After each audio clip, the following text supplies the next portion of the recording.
কেমন আছো তোমরা সবাই? আশা করি প্রত্যেকে ভালো আছো। তো আমরা আবারও ফিরে এলাম আমাদের মাধ্যমিক জীবন বিজ্ঞান ক্লাসে।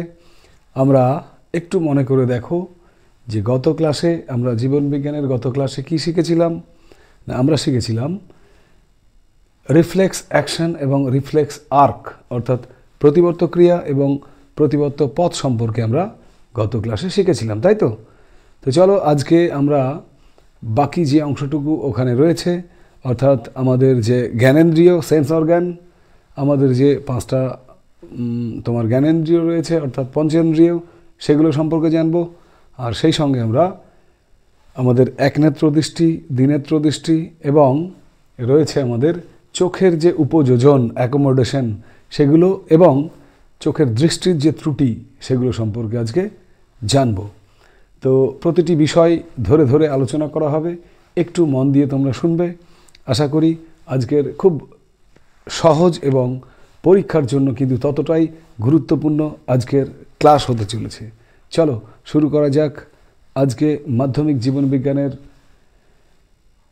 ক্লাসের প্রথম যে বিষয় টপিক সেটি হলো জ্ঞানেন্দ্রিয়। তো প্রথমে আমরা জেনে নেব জ্ঞানেন্দ্রিয় কাকে বলে। জ্ঞানেন্দ্রিয় বলে কাকে, তাই না? সেন্স অর্গান বা জ্ঞানেন্দ্রিয় কাকে বলে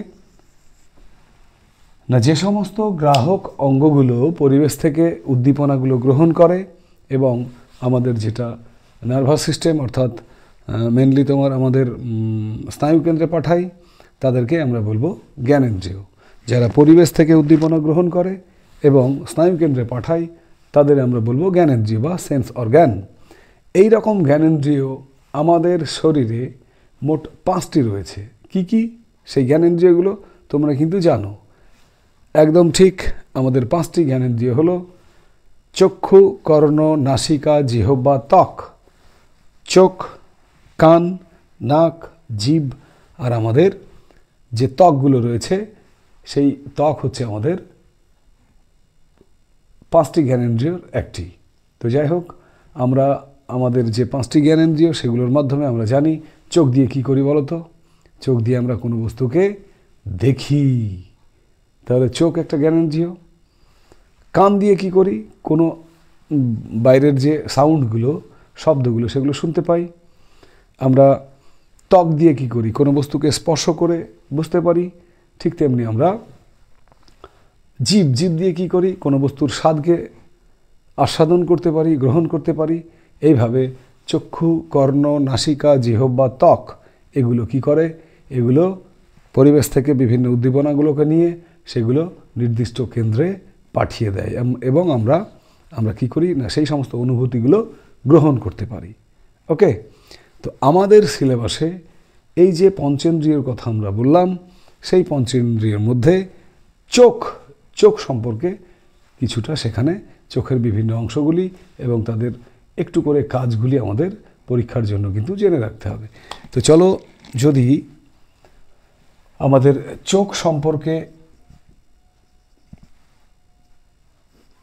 বর্ণনা করতে বলা হয়, অর্থাৎ চোখে কোন কোন অংশগুলো আছে সেগুলো একবার দেখে নেব আমরা।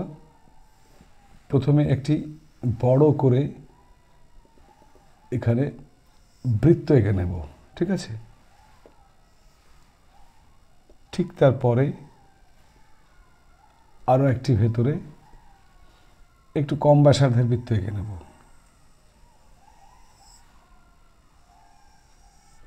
ওকে, এই জায়গাটি আমরা অপটিক স্নায়ুর জন্য রেখে দেব। এখানে অসংখ্য অপটিক স্নায়ু রয়েছে।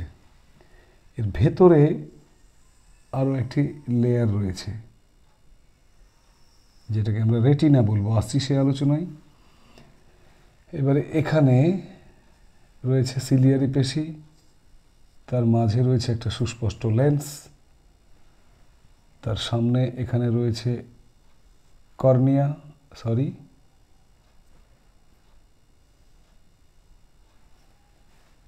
কনিনিকা যেগুলোকে বলা হয়, তারও সামনে রয়েছে এখানে এটা ঠিক মাঝখানটায় হবে, যেটা হচ্ছে আমাদের কনজাংটিভা। ঠিক আছে, তো মোটামুটি একটা চোখের যে চিত্র, যদি এটাকে আমরা ধরি তাহলে এর বিভিন্ন অংশগুলো, এটা হচ্ছে আমাদের অক্ষিগোলকের লম্বচ্ছেদের চিত্র। লম্বচ্ছেদ, অক্ষিগোলকের লম্বচ্ছেদ। তো এখানে দেখো, এখানকার মোটামুটি যে মেন অংশগুলো, এগুলোকে আমি আগেই বললাম অপটিক স্নায়ু। অপটিক স্নায়ু তোমরা জানো, এই অপটিক স্নায়ুর মাধ্যমে আমরা চোখে যে দর্শন অনুভূতিটা হয় সেটা অপটিক স্নায়ুর মাধ্যমে স্নায়ুকেন্দ্রে পৌঁছাই। এটা তো বললাম কনজাংটিভা। কনজাংটিভা বাংলায় যাকে বলে নেত্রবত্ত কলা। এটা হচ্ছে আমাদের লেন্স। এগুলো কনিনিকা। কনিনিকা এগুলো হচ্ছে সিলিয়ারি পেশি। সিলিয়ারি বডি বা পেশি যাই বলো না কেন, এখান থেকে লেন্সের মধ্যে দিয়ে সোজা এসে যেখানে রেটিনার উপরে সবচেয়ে ভালো প্রতিবিম্ব হয় সেই জায়গাটিকে আমরা বলবো পিতবিন্দু। এখানে চোখের রেটিনার সবচেয়ে ভালো প্রতিবিম্ব এখানেই গঠিত হয়, ইয়েলো স্পট বা পিতবিন্দু বলবো। আর ঠিক অপটিক স্নায়ুর উপরে এই জায়গাটাতে কোনো প্রকারের প্রতিবিম্ব গঠিত হয় না, কারণ এখানে কোন কোষ গঠিত হয় না। এই জায়গাটাকে আমরা বলবো অন্ধ বিন্দু। মনে থাকবে, এটা স্ক্লেরা, এটা কোরোয়েড, এটা রেটিনা। এই হচ্ছে মোটামুটি আমাদের একটা অক্ষিগোলকের লম্বচ্ছেদের চিত্র, এবং এগুলোরই কাজ, প্রতিটির মোটামুটি একটি করে কাজ আমরা জেনে রাখবো। যেমন রেটিনা প্রতিবিম্ব সৃষ্টি করা, রেটিনার একটি গুরুত্বপূর্ণ কাজ। যেমন মনে করো এখানে পিতবিন্দু, যেখানে সবচেয়ে ভালো প্রতিবিম্ব হয়। যেমন ধরো এখানে দুই রকমের যে তরল পদার্থ থাকে, ভেতরের যে তরলটা থাকে সেটার একটা নাম আছে, যেটাকে আমরা বলি ভিট্রিয়াস হিউমর। Vitreous humour. এখানে সামনের দিকে যেটা আছে সেটা হচ্ছে অ্যাকুয়াস হিউমর। অ্যাকুয়াস হিউমর এর প্রত্যেকে কি করে, এই অ্যাকুয়াস হিউমর, ভিট্রিয়াস হিউমর, এদের প্রত্যেকের কাজ হচ্ছে চোখের অভ্যন্তরীণ যে চাপ সেগুলোকে এরা নিয়ন্ত্রণ করতে পারে। ঠিক আছে, তারপর মনে করো এখানে এই যে সিলিয়ারি পেশিগুলো আছে, এগুলো লেন্সটাকে সংকোচন প্রসারণ করতে সাহায্য করে। এখানে যে লেন্সটা রয়েছে সেই লেন্সের কাজ হচ্ছে ফোকাস সৃষ্টি করা। তো এইভাবে আমরা মানব চক্ষুর যে লম্বচ্ছেদ, অর্থাৎ অক্ষিগোলকের যে লম্বচ্ছেদ, তার ফলে যে অংশগুলো পাবো সে স্ক্লেরা, কোরোয়েড, রেটিনা বা তোমার conjunctiva, aqueous humour, vitreous humour, Kaninika, ciliary body, যাই হোক না কেন, সেগুলোর প্রতিটির কাজ কিন্তু আমরা টেক্সট বুক থেকে খুব ভালোভাবে আরও একবার দেখে রাখবো। ঠিক আছে, এখান থেকে কিন্তু মাধ্যমিকের জন্য খুব গুরুত্বপূর্ণ। এই প্রসঙ্গে একটি কথা বলি, 2025 সালে তোমাদের যে সিনিয়র দাদা দিদিরা এবারে মাধ্যমিক পরীক্ষা দেবে, তাদের ক্ষেত্রে কিন্তু এই অক্ষিগোলকের লম্বচ্ছেদের যে চিত্র, যেটা তোমাদের সামনেই রয়েছে, সেই চিত্রটি কিন্তু এবারের জন্য ভেরি ভেরি ইম্পর্ট্যান্ট। যদি কোনো কারণে এই ছবি 2025 মাধ্যমিকে না আসে, তাহলে তোমরা কিন্তু রেডি হয়ে যাও, তোমাদের পরীক্ষাতে আসবেই আসবে। ওকে, তাহলে আমরা খুব মনোযোগ সহকারে বাড়িতে অক্ষিগোলকের লম্বচ্ছেদের চিত্র তথা মানব চক্ষুর লম্বচ্ছেদের চিত্র কিন্তু তৈরি করে রাখবো। ঠিক আছে, তাহলে চলো এরপরে আমরা চলে যাব আরও একটি গুরুত্বপূর্ণ জায়গা, যেটা হচ্ছে একনেত্র ও দ্বিনেত্র। এবারে আমরা একনেত্র দৃষ্টি এবং দ্বিনেত্র দৃষ্টি বলতে কি বোঝায় সে সম্পর্কে একটু জেনে নেব। দেখো, এক নেত্রদৃষ্টি ও দ্বিনেত্র দৃষ্টি কাকে বলে? না, যে দৃষ্টিতে দুটো আলাদা আলাদা চোখ দিয়ে যখন আমরা দুটো আলাদা আলাদা বস্তুর প্রতিবিম্ব দেখতে পাবো এবং সেই প্রতিবিম্বতে কিন্তু কোনো বস্তুর সঠিক আকার বা অবস্থান বোঝা সম্ভব হয় না, তখন তাকে আমরা বলবো এক নেত্র দৃষ্টি। যেমন ব্যাঙ, ঘোড়া, এদের কিন্তু দেখো ঠিক নাকের দুপাশে দুটো চোখ আছে। এরা কি করে না, এরা তোমার দুপাশে দুটো আলাদা আলাদা বস্তুর প্রতিবিম্ব দেখতে পায়। এদের দৃষ্টিটাই হচ্ছে এক নেত্র দৃষ্টি। আর দ্বিনেত্র দৃষ্টি কোনটা? যেটা আমাদের রয়েছে মানুষের। এদের চোখগুলো সাধারণত সামনের দিকে সমান্তরালভাবে থাকে এবং এরা কি করে না, দুটো চোখ দিয়ে একটা বস্তুর প্রতিবিম্ব কিন্তু দেখতে পায়। দেখো, তোমরা দেখতে পাচ্ছ না আমাকে? দুটো চোখ দিয়েই কিন্তু আমাকে দেখতে পাচ্ছ। এই যে দুটো চোখ দিয়ে যখন একটি বস্তুর সঠিকভাবে আকার এবং অবস্থান নির্ণয় করতে পারি আমরা, তখন তাকে বলবো দ্বিনেত্র দৃষ্টি। ক্লিয়ার? মানুষ সহ বিভিন্ন বাজ পাখি, পেঁচা, এদের কিন্তু প্রত্যেকের দ্বিনেত্র দৃষ্টি রয়েছে। এবারে কখনো কখনো এই একনেত্র দৃষ্টি এবং দ্বিনেত্র দৃষ্টি এই দুটোর মধ্যে পরীক্ষায় পার্থক্য চলে আসে। তো যদি এদের মধ্যে পার্থক্য করতে বলে কি বলবো আমরা? না, একনেত্র দৃষ্টিতে যে দৃষ্টিতে দুটি চোখ দিয়ে দুটি আলাদা আলাদা বস্তুর প্রতিবিম্ব দেখা যায়, তখন তাকে বলা হয় একনেত্র দৃষ্টি। দ্বিনেত্র দৃষ্টি কাকে বলে? না, যে দৃষ্টিতে দুটো চোখ দিয়ে একটা মাত্র বস্তুর প্রতিবিম্ব দেখা যায়, তখন তাকে বলা হয় দ্বিনেত্র দৃষ্টি। আর একটি পার্থক্য কী হবে না, একনেত্র দৃষ্টিতে সাধারণত বস্তুর সঠিক আকার এবং দূরত্ব নির্ণয় করা যায় না। দ্বিনেত্রতে বস্তুর সঠিক আকার এবং দূরত্ব নির্ণয় করতে আমরা পারি। আর 3 নম্বর পয়েন্ট আমরা পার্থক্যের কী দেব না, উদাহরণগুলো দেব। যে একনেত্র দৃষ্টি দেখা যায় সাধারণত গরু, ঘোড়া, ব্যাঙ এদের, আর দ্বিনেত্র দৃষ্টি দেখা যায় আমরা যারা মানুষ সহ বিভিন্ন বাজ পাখি, পেঁচা এদের। ওকে, তো চলো এবারে আমরা চলে যাব সোজা চোখের মূল যে জায়গা, অর্থাৎ এখান থেকে যেটা সবচেয়ে বেশি গুরুত্বপূর্ণ মাধ্যমিক পরীক্ষার জন্য, সেটা হচ্ছে চোখের উপযোজন। এই জায়গাটা কিন্তু ভালো করে বুঝে নিতে হবে। উপযোজন বা অ্যাকোমোডেশন। আগে আমরা শুনবো উপযোজন কাকে বলে।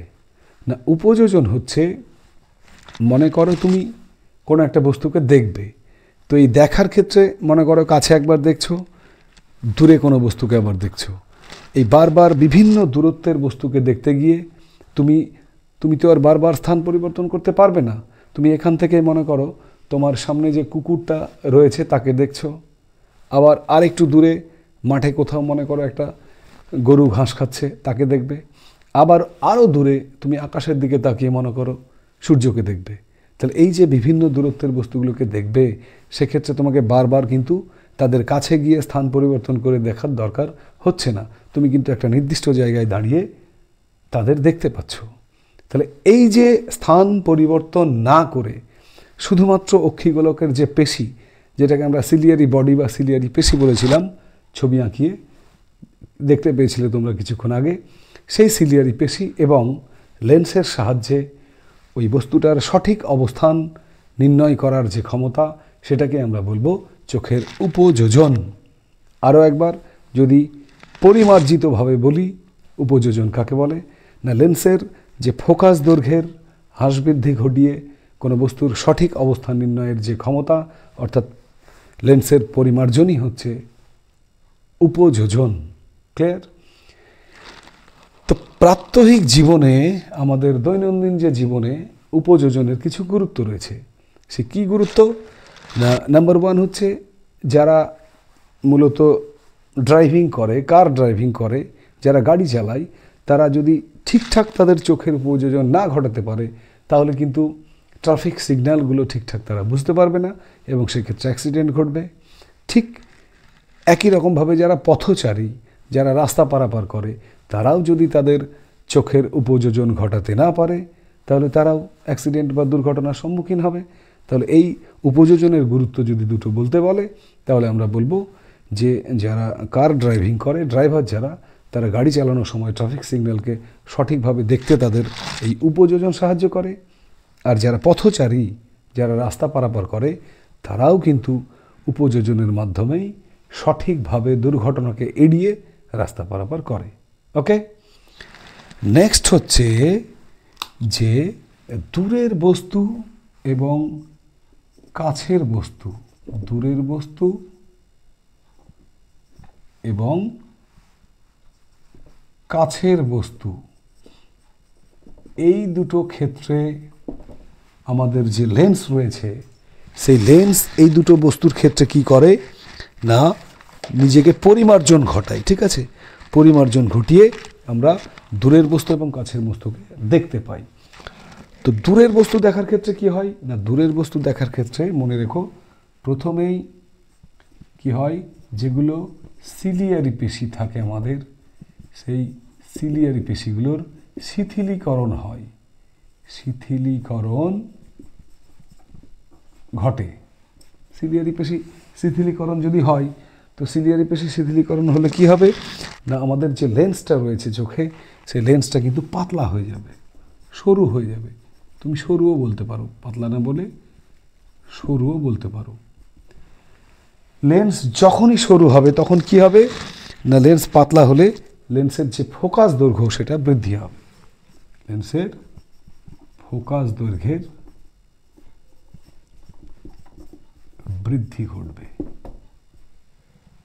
আর লেন্সের ফোকাস দৈর্ঘ্যের বৃদ্ধি ঘটলেই কি হবে, আমরা দূরের বস্তুকে দেখতে পাবো।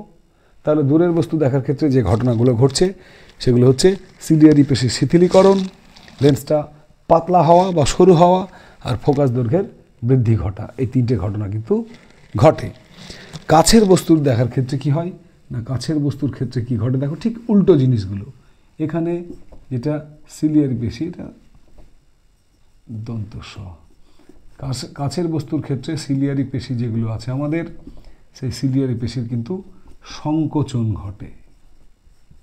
আর সিলিয়ারি পেশির সংকোচন ঘটলেই আমাদের যে লেন্স, সেই লেন্সটা কি হয়, আগে পাতলা হয়েছিল, এবার কিন্তু পুরু হয়ে যায়। আর পুরু হলেই তার বক্রতা ব্যাসার্ধ কি হয় না, লেন্স যত পুরু হবে তার বক্রতা ব্যাসার্ধ কি হবে, তত বাড়বে, বৃদ্ধি পাবে। আর বক্রতা ব্যাসার্ধ বৃদ্ধি পেলেই কি হবে, ফোকাস দৈর্ঘ্য কমবে, ফোকাস দৈর্ঘ্য কমে, ব্যাস। আর যখনই ফোকাস দৈর্ঘ্য কমে যাবে তখন আমরা কাছের বস্তুকে দেখতে পাবো। তাহলে এই জায়গাটাকে কিন্তু একটুখানি টেকনিক সহ তোমাকে পরীক্ষার জন্য রেডি রাখতে হবে। পরীক্ষায় কিন্তু খুবই ইম্পর্টেন্ট প্রশ্ন, যে দূরের এবং কাছের বস্তু দেখার ক্ষেত্রে চোখের উপযোজন কিভাবে, মানে লেন্সের যে পরিমার্জন সেটা কিভাবে ঘটে ব্যাখ্যা করো। তখন আমরা বলবো দূরের বস্তু দেখার ক্ষেত্রে কি হয়, দেখো সিলিয়ারি পেশিগুলোর শিথিলীকরণ হয়, অর্থাৎ প্রসারিত হয়। আর কি হয়, তার ফলে লেন্সটা পাতলা হয়। আর লেন্স পাতলা হওয়ার জন্য কিন্তু ফোকাস দৈর্ঘ্যের বৃদ্ধি ঘটে, তখন আমরা দূরের বস্তুকে দেখতে পাই। ঠিক উল্টো, যখন কোনো বস্তু কাছে থাকে, আমাদের চোখের একদম সামনেই আছে মনে করো, তখন তার ক্ষেত্রে কী হবে না, আমাদের যে সিলিয়ারি পেশি সেটা সংকুচিত হবে। সিলিয়ারি পেশি সংকুচিত হলে কি হবে না, যখনই সিলিয়ারি পেশি সংকুচিত হবে তখন লেন্সটা পুরু হয়ে যায়। ঠিক আছে, অর্থাৎ আগে লেন্সটা এরকম পাতলা ছিল, আর এখন লেন্সটা এরকম পুরু হয়ে গেল, পুরু। এখানে দেখো কি হয় না, লেন্সটা পাতলা, এখানে লেন্সটা অনেকটা পুরু, অর্থাৎ এর বক্রতা ব্যাসার্ধ দেখো অনেক বড়। এই যে বক্রতা ব্যাসার্ধ বৃদ্ধি পেয়েছে, এখানে কিন্তু বক্রতা ব্যাসার্ধ কি হয়েছে, কমে। ক্লিয়ার? তাহলে দূরের বস্তুর ক্ষেত্রে বক্রতা ব্যাসার্ধ কমে এবং যার জন্য ফোকাস দৈর্ঘ্যের বৃদ্ধি ঘটে। আর কাছের বস্তুর ক্ষেত্রে সেই সিলিয়ারি পেশিগুলোর সংকোচন ঘটে। সিলিয়ারি পেশির সংকোচনের জন্য লেন্সটা পুরু হয়। লেন্স পুরু হলে তার বক্রতা ব্যাসার্ধ বাড়বে, আর বক্রতা ব্যাসার্ধ বাড়লেই আমাদের ফোকাস দৈর্ঘ্য কমে যাবে এবং কাছের বস্তুকে আমরা দেখতে পাবো। এইভাবে স্থান পরিবর্তন না করে কেবলমাত্র অক্ষিগোলকের যে পেশি এবং লেন্স, এদের কি করে এদের অ্যাডজাস্টমেন্ট যেটাকে আমরা বলি, অর্থাৎ এদের ঠিকঠাকভাবে কোনো বস্তুকে যখন আমরা তার অবস্থান এবং দূরত্ব নির্ণয় করতে পারি, তখন সেটাই হচ্ছে আমাদের উপযোজন। মনে থাকবে? তো চলো নেক্সট আমরা চলে যাব। উপযোজনের পরেই আমরা আমাদের চোখের দৃষ্টিতে যে ব্যাঘাত ঘটে, অর্থাৎ দৃষ্টিতে যে ত্রুটিগুলো দেখা যায়, সেগুলো নিয়ে এবার আমরা আলোচনা করব। আমাদের সাধারণত মানুষের চোখের দৃষ্টিতে যে ত্রুটি, তার মধ্যে 1 নম্বর মায়োপিয়া, 2 নম্বর হাইপারমেট্রোপিয়া, 3 নম্বর হচ্ছে প্রেসবায়োপিয়া এবং 4 নম্বরে আছে আমাদের ছানি পড়া বা যাকে আমরা বলবো ক্যাটারাক্ট। এই 4টে ত্রুটি এখন আমরা আলোচনা করব এবং কি করে তাদের প্রতিকার করা যায়, সেই ত্রুটিগুলো থেকে আমরা বেরিয়ে আসতে পারবো, সেগুলো আমরা জানব। তো চলো একবার দেখে নেওয়া যাক চোখের দৃষ্টির ত্রুটি। প্রথমটি কি আছে বলেছি আমি, মায়োপিয়া। মায়োপিয়া, একে আমরা বাংলায় বলতে পারি নিকটবদ্ধ দৃষ্টি। ক্লিয়ার? মায়োপিয়া বা নিকটবদ্ধ দৃষ্টি কাকে বলে না? মায়োপিয়া হচ্ছে সেই রোগটি যার জন্য কাছের দৃষ্টি ঠিক থাকে কিন্তু দূরের দৃষ্টি ব্যাহত হয়। তো নিকটবদ্ধ মানে নিকটের দৃষ্টি ঠিক, তাহলে দূরের দৃষ্টি কী হবে? ব্যাহত হবে। তাহলে যে দৃষ্টিতে নিকটের দৃষ্টি অর্থাৎ কাছের যে দৃষ্টি সেটা ঠিক থাকে কিন্তু দূরের দৃষ্টিটা ব্যাহত হয়, তাকে আমরা বলবো মায়োপিয়া। তো মায়োপিয়া হলে আমাদের প্রতিকার কি না? মায়োপিয়ার প্রতিকার হচ্ছে, এর প্রতিকার অবতল লেন্সযুক্ত চশমা। অবতল লেন্সযুক্ত চশমা ব্যবহার করতে হবে। মনে থাকবে? ঘটনাটা কি ঘটে মায়োপিয়ায়? দেখো, এটা যদি আমাদের অক্ষিগোলক হয়, তো মায়োপিয়ার ক্ষেত্রে কি হয়? অক্ষিগোলকের ব্যাসার্ধটা বেড়ে যায়। এবারে ব্যাসার্ধ যদি বেড়ে যায় তখন কি হয় না, আমাদের যে লেন্সটা, এখানে সিলিয়ারি পেশি, এখানে লেন্স আছে, তো সেক্ষেত্রে অক্ষিগোলকের ব্যাসার্ধ যখন বেড়ে যায় তখন কি হয় না, মায়োপিয়ার ক্ষেত্রে দেখো আলোকরশ্মিগুলো অর্থাৎ ফোকাস দৈর্ঘ্যটা রেটিনার অনেক আগেই মিলিত হয়ে যায়। তখন আমরা কিন্তু কোনো বস্তুকে সঠিকভাবে দেখতে পাই না। ফলস্বরূপ আমরা কি করি না, ঠিক চোখের সামনে আমরা একটা অবতল লেন্সযুক্ত চশমা লাগিয়ে দিই। তখন কি হয়, এর ফোকাসটা এখান থেকে সোজা গিয়ে রেটিনার উপরে সৃষ্টি হয়। এটাকে যদি আমি একটুখানি অন্য কালার দিয়ে দেখিয়ে দিই তাহলে তোমাদের বুঝতে আরও ভালো সুবিধা হবে। এই যখনই রেটিনার উপরে কোনো বস্তুর প্রতিবিম্ব পড়বে তখন কি হবে, সেটা স্পষ্টভাবে আমরা দেখতে পাবো। তাহলে এই হচ্ছে আমাদের মায়োপিয়া রোগ, যাতে কাছের দৃষ্টিটা ঠিক থাকে কিন্তু দূরের দৃষ্টি ব্যাহত হয়। ঠিক আছে? নেক্সট হচ্ছে হাইপারমেট্রোপিয়া। হাইপারমেট্রোপিয়া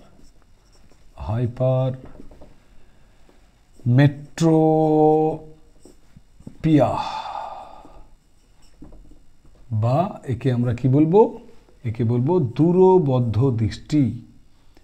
দূরবদ্ধ দৃষ্টি কাকে বলে একটু চিন্তা করো। মায়োপিয়ার ঠিক বিপরীত শব্দ যদি হাইপারমেট্রোপিয়া হয়, তাহলে হাইপারমেট্রোপিয়া কাকে বলে না, যে দৃষ্টিতে দূরের দৃষ্টিটা ঠিক থাকে কিন্তু নিকটের দৃষ্টি মানে কাছের দৃষ্টি ব্যাহত হয়, তাকে আমরা বলবো হাইপারমেট্রোপিয়া। এক্ষেত্রে কি ঘটে একবার দেখো, এক্ষেত্রে চোখের যে অক্ষিগোলক তার আকারটা ছোট হয়ে যায়। অক্ষিগোলকের আকার ছোট হওয়ার জন্য কি হয়, আমাদের যে লেন্স, সেই লেন্সের মধ্যে দিয়ে আলোকরশ্মি কি করে, বাইরে গিয়ে পড়ে, অর্থাৎ রেটিনার বাইরে গিয়ে ফোকাস সৃষ্টি হয়, এখানে গিয়ে ফোকাস সৃষ্টি হয়, ফলে সামনে থাকা কোনো বস্তুকে আমরা সঠিকভাবে দেখতে পাই না। এবার এখানে তার প্রতিকার স্বরূপ আমরা কি করি, এখানে যদি একটা উত্তল লেন্সের চশমা লাগিয়ে দিই তাহলে এখান থেকে সোজা এর ফোকাসটা কোথায় গিয়ে পড়বে? রেটিনায়। বাস, তখন কোনো বস্তুকে আমরা স্পষ্টভাবে আবার দেখতে পাবো। তাহলে এর প্রতিকার কি হবে? হাইপারমেট্রোপিয়ার প্রতিকার উত্তল লেন্সের চশমা। উত্তল লেন্সের চশমা, মনে থাকবে? এই হচ্ছে মানুষের যে দৃষ্টিজনিত ত্রুটি, তাদের 1 নম্বর এবং 2 নম্বর রোগ। 1 নম্বরে বলেছি মায়োপিয়া এবং 2 নম্বর হাইপারমেট্রোপিয়া। মায়োপিয়ার জন্য প্রতিকার কি বললাম না? অবতল লেন্সযুক্ত চশমা, এবং হাইপারমেট্রোপিয়ার জন্য আমরা বললাম উত্তল লেন্সযুক্ত চশমা। তো চলো এবার দেখে নেওয়া যাক আমাদের 3 নম্বর দৃষ্টিজনিত ত্রুটি রোগ, এবং সেটি হলো প্রেস বায়োপিয়া। 3 নম্বর রোগটি কি? প্রেস বায়োপিয়া। এটা আবার কি? প্রেস বায়োপিয়া হচ্ছে, এটা আর কিছুই না, যে সমস্ত মানুষের বয়স 40+ হয়ে যায়, 40+, সেই সমস্ত ব্যক্তিদের ক্ষেত্রে তাদের যে লেন্সের উপরে যে সিলিয়ারি বডি বা সিলিয়ারি মাসল বা সিলিয়ারি পেশি থাকে, সেই সিলিয়ারি পেশিগুলো কি হয় না, তাদের সংকোচন প্রসারণ ক্ষমতাগুলো হ্রাস পেয়ে যায়। আর ঠিক তখনই আমরা ওই হাইপারমেট্রোপিয়ারি মতো আমরা কাছের বস্তু দেখতে আমাদের ত্রুটি হয়, অর্থাৎ ব্যাঘাত ঘটে। তো যখন প্রেস বায়োপিয়া কারো হয়, তখন কিন্তু এক্ষেত্রেও কাছের দৃষ্টিতে আমাদের ব্যাহত হয়, অর্থাৎ কাছের দৃষ্টিতে ব্যাঘাত ঘটে। মনে থাকবে তো? তো এক্ষেত্রে যাদের প্রেস বায়োপিয়া হয় তাদের প্রতিকার কি না? প্রতিকার হচ্ছে বাইফোকালযুক্ত লেন্স, অর্থাৎ এখানে একটা অবতল এবং উত্তলকে যখন একসঙ্গে আমরা জোড়া লাগাই, তখনই সেই লেন্সটাকে আমরা বলবো কি বলবো না? Bifocal lens.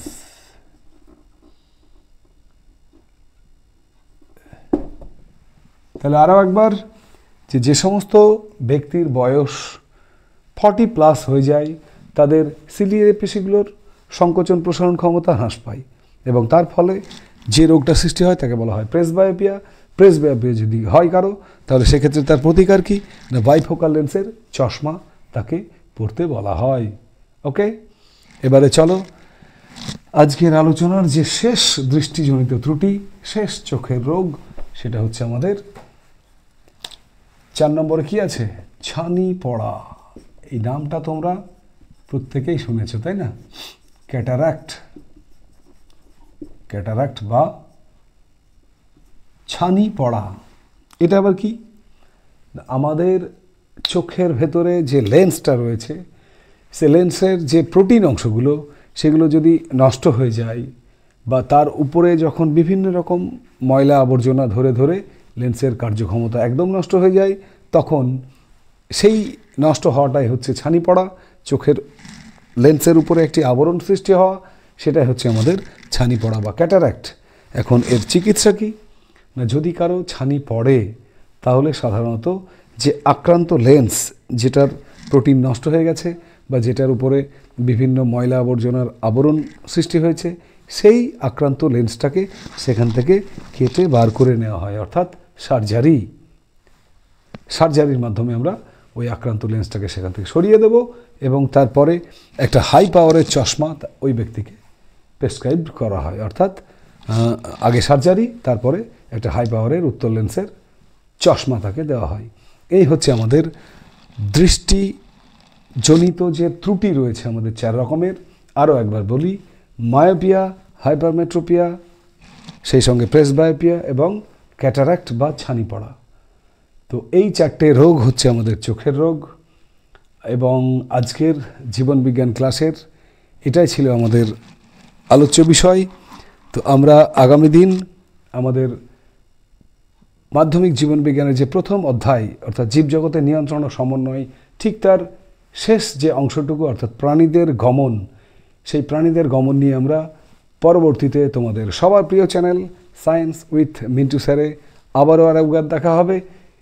ততদিন পর্যন্ত তোমরা আজকের যে ক্লাসের আলোচনা, আজকের জীবনবিজ্ঞান ক্লাসের যে আলোচনা, সেই জ্ঞানেন্দ্রিয়, মানবচক্ষু, তার বিভিন্ন অংশগুলো, একনেত্রদৃষ্টি, দ্বিনেত্রদৃষ্টি, তাদের পার্থক্যগুলো, এবং সেই সঙ্গে আমাদের চোখের যে উপযোজন, সেই উপযোজন কাছের বস্তুর ক্ষেত্রে, দূরের বস্তুর ক্ষেত্রে, এবং সেই সঙ্গে দৃষ্টিজনিত যে 4টি রোগের নাম বললাম, মায়োপিয়া, হাইপারমেট্রোপিয়া, প্রেসবায়োপিয়া এবং ক্যাটারাক্ট বা ছানি পড়া, এই সমস্ত অংশটি ভালো করে বাড়িতে টেক্সট বুক দেখে তৈরি করে রাখবে। ওকে, তো ততক্ষণের জন্য সবাইকে টাটা।